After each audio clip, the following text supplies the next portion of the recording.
A Boeing insider casting blame on the company for the Alaska Airlines mid-air blowout that happened earlier this month. Tonight, the FAA now halting Boeing's MAX production expansion. All this on top of the ongoing investigation, which led to the grounding of 171 Boeing 737-9 MAX airplanes and ramped up oversight now of the company and its suppliers. That includes Spirit AeroSystems. Brandon Stitt talked to an industry expert on what this all means for Boeing and also for Spirit. Brandon? Yeah, Mike, Rachel, that reporting by the Seattle Times highlights a whistleblower's accusations today. He says the door plug in question was never inspected, and Boeing, not Spirit, is responsible. While the NTSB has yet to release its preliminary report on the blowout, when it is released, it could answer a lot of questions and say where the blame falls.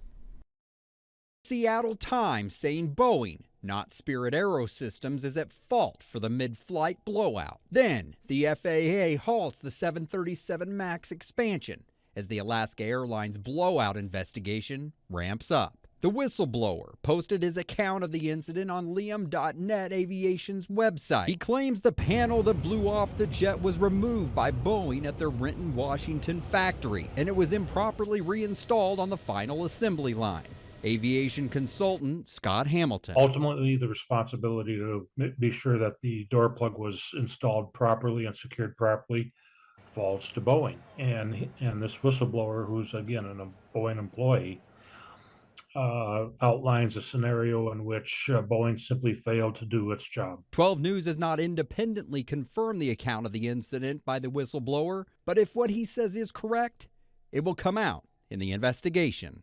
The whistleblower also makes claims that Boeing received that specific fuselage from Wichita Spirit AeroSystems plant with defects. If it's from that Spirit shipped this particular aircraft with poor workmanship, well, then Spirit's going to be assigned some of the blame for this incident. Hamilton says with the quality assurance issues at both companies, the ramifications could be detrimental. The FAA, in the extreme, could pull the production certificates of one or both companies. The FAA can really drop the hammer on Boeing and Spirit in ways that we probably don't fully realize and understand yet.